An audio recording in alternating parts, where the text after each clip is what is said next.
Hello, everyone. Tonight, I'm going to tell you a truly special story. This is not a movie. It's a real incident that shocked the world in the fall of 2025. Think of Paris, that beautiful city. The Eiffel Tower, the Arc de Triomphe. And the world's most famous museum, the Louvre. Tens of thousands of people go there every day to see the Mona Lisa. But one Sunday morning, something unbelievable happened there. French royal jewels worth 102 billion won disappeared in broad daylight, in just 7 minutes. How was this possible? Who were the thieves? And where are those precious jewels now? Now, let me take you to Paris on the morning of October 19, 2025. Lie back comfortably, breathe slowly, and listen. This story is like a movie, but it all really happened. It was Sunday morning, October 19, 2025. The sky over Paris was clear, and the Louvre Museum was preparing to open as usual. This museum, the most visited in the world, had 8.7 million visitors in 2024 alone. That's truly amazing, isn't it? Inside the Louvre Museum, there's a special room called the Apollo Gallery. This isn't just any room. Created in the 17th century, this room is decorated entirely in gold up to the ceiling, making you feel like you're inside a palace. And this is where France's pride, the royal jewels, were displayed. What kind of jewels were they? There was an emerald and diamond necklace that Emperor Napoleon gave to his beloved wife, Marie-Louise, Empress Eugenie's pearl and diamond tiara, and earrings and brooches worn by 19th-century queens. Some of these jewels were over 200 years old. The emeralds in particular came from Colombia. And Colombian emeralds were famous for being the world's highest quality at the time. But there's also a sad history. These emeralds were mined through the forced labor of slaves during the colonial era. Anyway, that morning the Louvre Museum was peaceful. Staff were starting their day, and visitors were waiting to enter. No one knew that this day would be the most shocking in Louvre history. Around 9:30 in the morning, a large truck stopped outside the Louvre Museum. The truck had a work lift attached that could go up high. You know, the kind we commonly see on the street. Used to fix street lights or repair buildings. The men who got out of the truck were wearing fluorescent vests. Exactly the kind of clothes that construction site workers wear. They wore hard hats too. To passers-by, they probably looked like ordinary construction workers. But these weren't construction workers. These were thieves who had been preparing for this day for weeks, maybe months. They knew the structure of the Louvre Museum perfectly. Which windows were weakest, where the security cameras were pointed, what the guards' patrol routes were. They knew it all. The thieves' target was clear. The Apollo Gallery on the 2nd floor. It was less than 300 meters from where the Mona Lisa was. The lift began to rise slowly. Higher, higher. It went up to the 2nd floor balcony. And the thieves took out their tools. A large circular saw, what's called an angle grinder. They started cutting through the window with it. Whir. There must have been a sharp sound. But the museum was large and divided into many rooms. So this sound would have been hard to hear. Plus, it was a Sunday morning. And the area around the museum is always noisy on weekends anyway. The window opened. The thieves quickly went inside. Now only the glass display case stood between them and the jewels. At 9:35 a.m., the first alarm went off. The Louvre Museum has an alarm system. It automatically rings when someone touches a display case, or unusual movement is detected. But there was a problem. The alarm went off too frequently, due to technical errors. So the Louvre had a rule. When the alarm rings once, they first take time to check. If it's a technical error, it's an understandable rule. If they responded to every false alarm, they might be slow to respond in a real emergency situation. But this time it wasn't a false alarm. The thieves were standing in front of the display case. They took out the angle grinder again. The glass was special reinforced glass, but it was useless against this tool. Zeet. Sparks flew and the glass began to be cut. The thieves' movements were fast. Like dancers who had memorized choreography, they moved accurately and quickly. As if they'd practiced a lot. They got their hands on the first jewel. It was a tiara decorated with emeralds and sapphires. That very tiara empresses wore 200 years ago.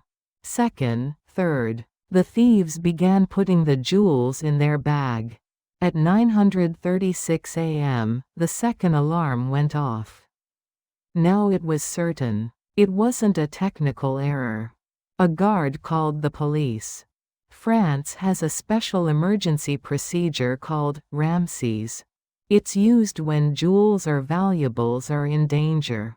Just press a button and the police come right away.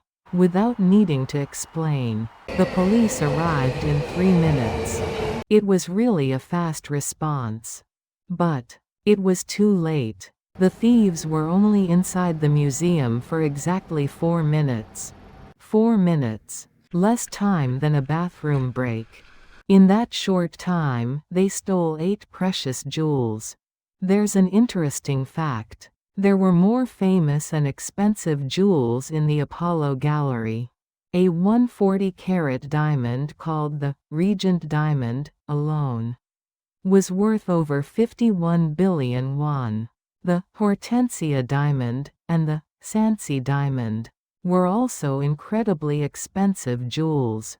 But the thieves didn't touch these jewels. Why? Experts say this. Those jewels were too famous to sell. Anyone who saw them would recognize.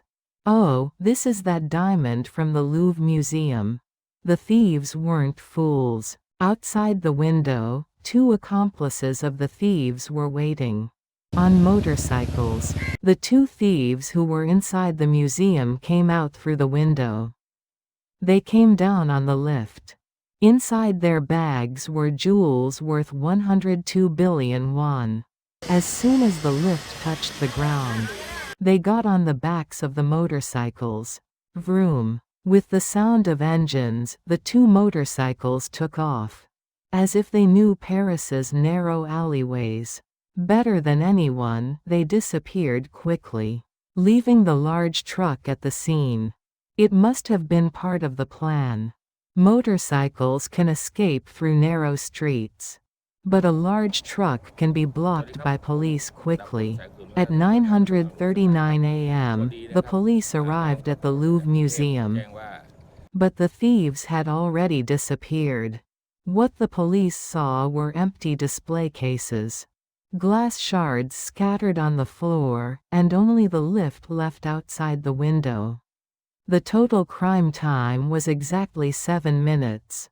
From preparation to escape. Some experts say 8 minutes, some say 7 minutes. Either way, it was less than 10 minutes. The museum staff and police were in shock. How was this possible? This was the Louvre Museum, one of the world's most famous museums. But an even more surprising fact was discovered. Outside the museum, there was something the thieves had dropped. There was an item the criminals dropped while hurrying away. It was Empress Eugenie's crown. This crown, made of pearls and diamonds, was worth tens of billions of won. Why did they drop it? It turned out, The thieves tried to force the crown through the hole in the display case. But the hole was too small and the crown got damaged. So it seems they abandoned it. The police found this crown and carefully recovered it. Though damaged, experts said it could be restored. This was fortunate at least. But where were the other 7 jewels? No one knew. The police began thoroughly investigating the scene. They collected fingerprints, checked CCTV footage, and looked for witnesses. And they discovered surprising evidence.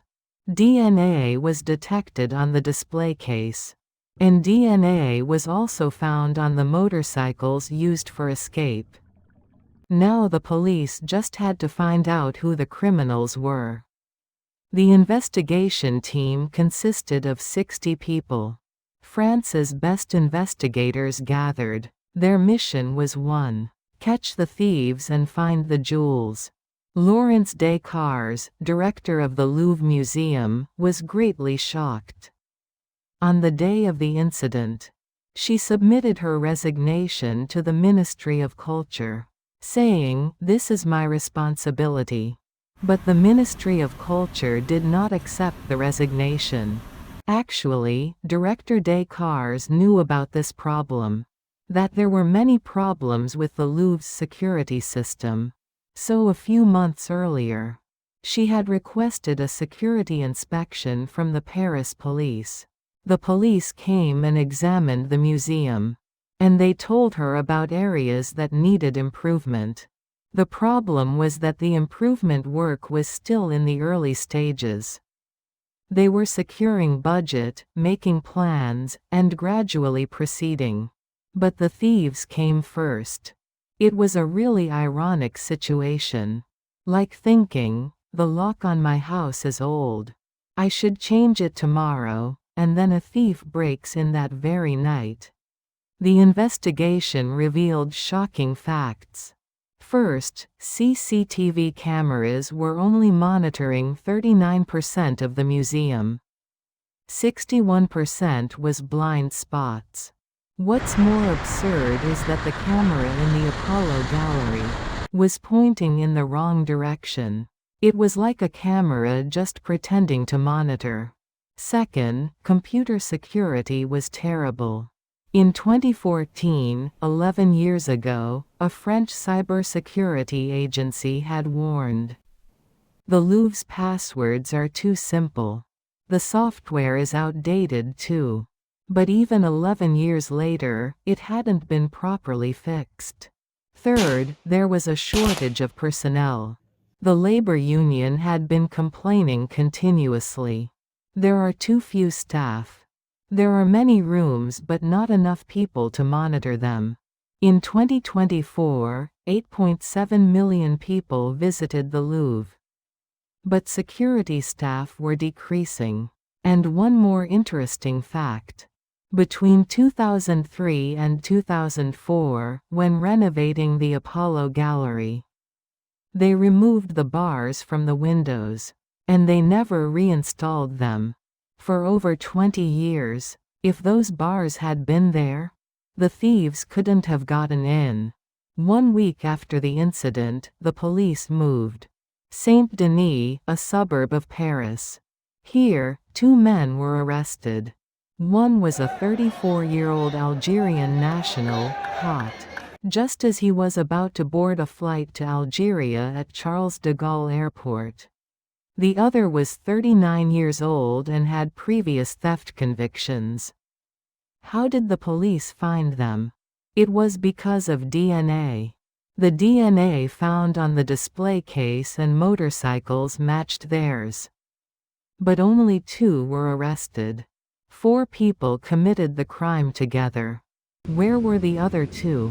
The investigation continued. The police traced the suspects' phone records and investigated people around them, and in late November, they arrested another person. This person appeared to be a member of a crime organization. But they couldn't answer the most important question. Where are the jewels? The police and experts were worried. It was highly likely that the thieves had already disassembled the jewels. Think about it. There's a 200-year-old empress's necklace. Including historical value, it's worth tens of billions of won. But you can't sell it whole. It's too famous. So what do? You tear apart the necklace and remove the jewels one by one. And you sell those jewels on the black market. Or make them into new jewelry pieces to sell. Then it becomes hard to trace the origin. If this happened, France would be losing part of its history forever. A loss much greater than the monetary value of the jewels. This incident shocked all of France. President Emmanuel Macron issued a statement. This is an attack on the heritage we hold dear. Because this is our history. That's really true. These jewels weren't just gold and gems. They were witnesses to French history. The necklace Napoleon gave to his beloved wife. Tiaras empresses wore at important events. These things made visible the history we only read about in books. Most of the royal jewels disappeared during the French Revolution. The ones that survived were these jewels that were at the Louvre. Jewels that survived war and revolution had now fallen into thieves' hands. Hearings were held in the National Assembly. Assembly members bombarded Director Descartes with questions. How was this possible? Why was security improvement so delayed? What are you going to do going forward? Director Descartes answered honestly. There were problems with the security system. There weren't enough exterior cameras. And some areas weren't properly monitored. And she announced an improvement plan. She said they would invest 92 billion won to completely overhaul security. The new plan included things like this: installing 100 additional cameras, strengthening the system monitoring the museum exterior, creating a new security director position, deploying police personnel. And what they did first? Reinstalling bars on the Apollo Gallery windows. Those very bars they removed 20 years ago. On December 23, when the Louvre was closed, workers rode the lift up to the second floor, and they installed large bars on the windows. This time, no one would be able to enter through this window. 6 days after the incident, on October 24, there was a quiet transfer operation. Under police escort, the Louvre Museum's remaining precious jewels were loaded onto trucks. The destination? The Bank of France. 26 meters underground in the Bank of France. About the height of an 8-story building deep in the ground, there's a vault called souterrain. This is an ultra-secure area where it's extremely difficult to enter or exit. The Regent diamond, Hortensia diamond, Sancy diamond. These precious jewels that even the thieves didn't touch, are now safely stored in the bank vault. The Apollo Gallery closed for 3 days after the incident and then reopened. But it was blocked off with temporary partitions. Tourists couldn't see that magnificent room. When will we be able to see it again? Tourists asked. The staff couldn't answer. Until security was completely improved and the stolen jewels returned, the Apollo Gallery couldn't be fully restored. There was also something interesting. A few weeks after the incident, 2 Belgian influencers snuck into the Louvre and hung their portraits in the room with the Mona Lisa. How was that possible? That was exactly the problem. Members of the National Assembly called Director Descartes again. What exactly is going on? There are still holes in security, even after the jewel theft? Director Descartes bowed her head once again. But at the same time, she showed that security improvement work was proceeding quickly. Art theft experts from around the world began analyzing this incident. This is the work of professionals. Everyone agreed. Why did they think so? First, the timing was perfect. Sunday morning at 9:30. The museum was open, but there weren't many tourists yet. It was the moment when security was most lax. Second, the tools they used were professional. An angle grinder isn't something just anyone can use. You have to use it at the right angle with appropriate force. Third, the selection of jewels they stole was smart.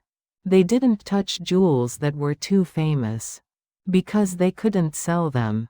Instead, they chose jewels that had value but were relatively less famous. Fourth, the escape plan was meticulous. 2 motorcycles, quick escape through narrow alleyways. Only someone who knows Paris's geography perfectly could do this. One expert said this: "They probably observed the Louvre for months. The guards' shift times, the positions of security cameras, how the alarm system works. They moved after figuring out everything." And an interesting speculation also emerged. The possibility that they were connected to museum staff or former staff. There aren't many ways to know the internal structure of the museum so well.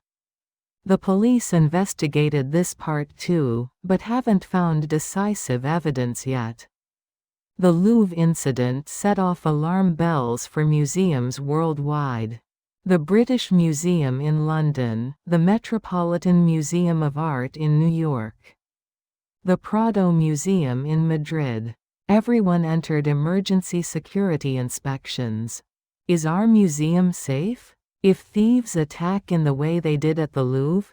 The place that was especially worried was the British Museum, because there had already been a jewel theft incident there in 2023. And it was stolen by an insider. 2,000 artifacts disappeared, and some were even found on eBay. Museums began sharing information with each other. What security system do you use? How do you manage staff? What are your emergency response procedures? The International Council of Museums (ICOM) convened an emergency meeting. Museum directors from around the world gathered to discuss security enhancement measures. Several conclusions were reached. 1. Technology alone is not enough. No matter how good cameras and alarms you have, it's useless if people don't respond properly. 2. Regular security inspections are essential, because vulnerabilities keep changing. 3. Staff training is important. All staff need to know how to recognize suspicious people, and how to respond to emergency situations. 4. Securing sufficient budget is necessary. Security costs a lot, but it's much cheaper compared to what you lose in a single theft. As of December 2025, the 7 stolen jewels still haven't been found. The police arrested 3 people, but they still haven't caught the 4th criminal. And most importantly, they don't know the location of the jewels. The arrested suspects are keeping their mouths shut. They only speak through lawyers and say nothing about the jewels. Experts are considering several scenarios. Scenario 1: the jewels have already been disassembled. The possibility that they separated the gold and gems and sold them separately. In this case, restoring the original jewelry is impossible. Scenario 2: the jewels left France. They might have been smuggled to Algeria, Morocco, or Eastern Europe. Once they reach the international black market, they're much harder to find. Scenario 3: the jewels are still hidden somewhere in Paris. The thieves are waiting until things calm down to sell them years later. Scenario 4: they've already been sold to a wealthy private collector. There are people in the world who collect things they can't buy legally. Of course, they'd never make it public. Interpol, International Criminal Police Organization, moved. They sent photos and information about the jewels to police worldwide. Contact immediately if these jewels appear. The French government also offered a reward. They said they'd give a large prize for information, leading to the recovery of the jewels. But so far, there are no decisive clues. Actually, the Louvre isn't the first museum theft. Looking at history, there are truly amazing incidents. In 1911, the Mona Lisa was stolen from this very Louvre. An Italian named Vincenzo Peruggia stole it. And what's interesting is that he was a former employee who worked at the Louvre. He hid the Mona Lisa in his apartment for 2 years, before being caught trying to sell it in Italy. In 1990, thieves disguised as police stole 13 works including Rembrandt and Vermeer from Boston's Isabella Stewart Gardner Museum, worth a whopping $600 billion. These works still haven't been found to this day. The museum keeps the empty frames hanging, waiting for the day they'll return someday. In 2003, 100 billion won worth of jewels were stolen from the Diamond Center in Antwerp, Belgium.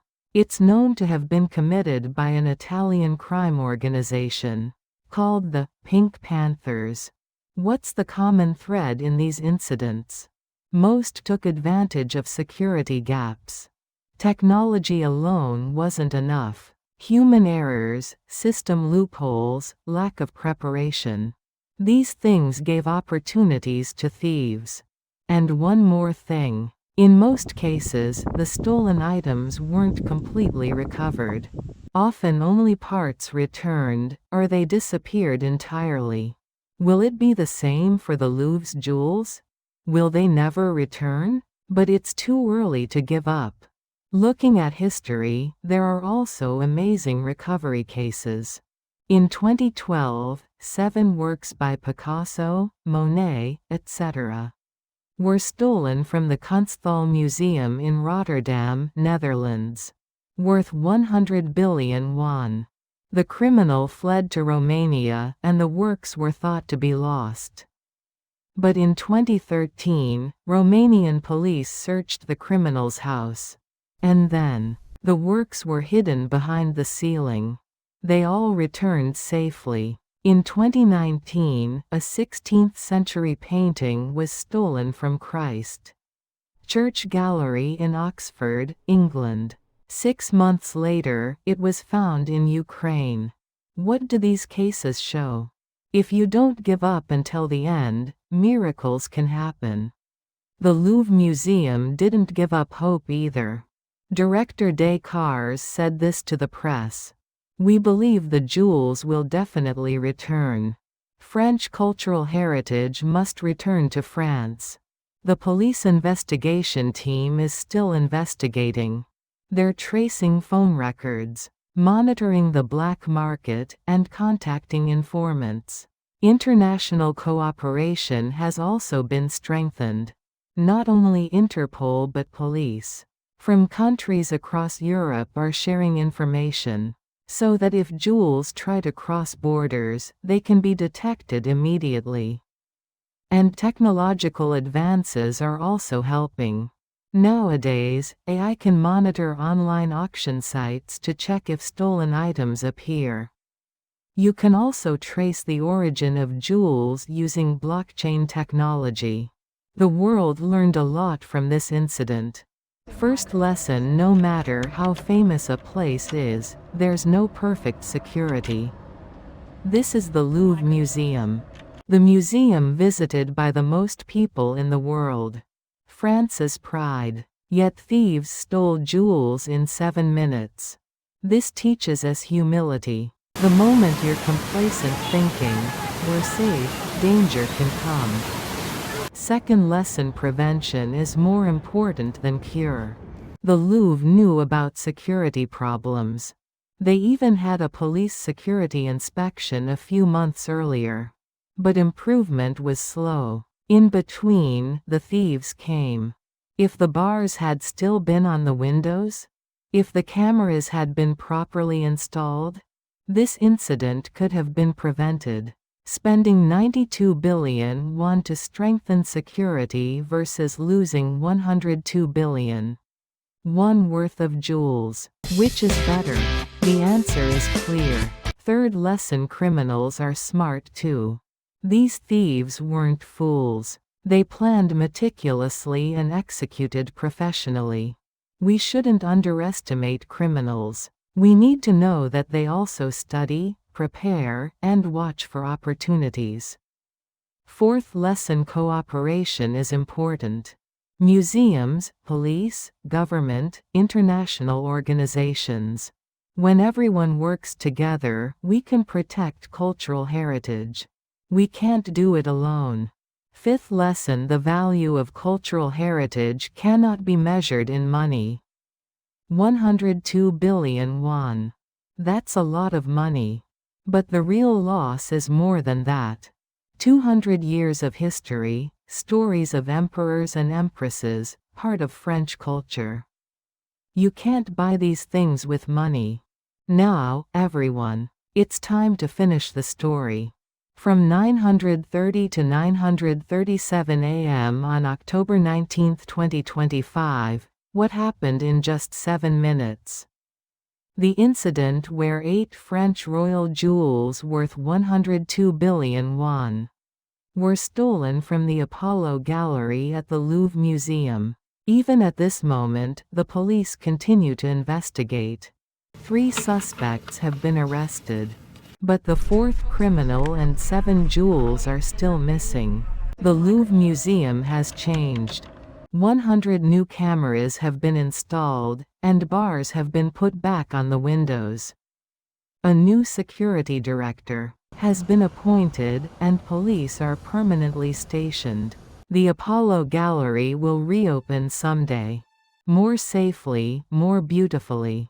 And someday the stolen jewels might return too. History teaches us, if you don't give up, miracles can happen. The Mona Lisa returned after 2 years too. Everyone, please remember this story. It's not simply a story of thieves and jewels. It's a story that shows how important protecting our cultural heritage is. And how difficult it is. France's jewels weren't just gold and gems. They were witnesses to history, the heritage of all of us. Protecting them isn't just France's responsibility. It's the world's responsibility. Someday when you wake up in the morning, you might hear news like this. Louvre stolen jewels, finally recovered. When that day comes, we can rejoice together. But until that day comes, we must wait, hope, and better protect the precious things around us. Sweet dreams, everyone. And when you open your eyes tomorrow morning, look around at the beautiful things, precious things around you.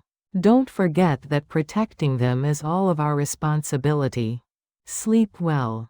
Good night.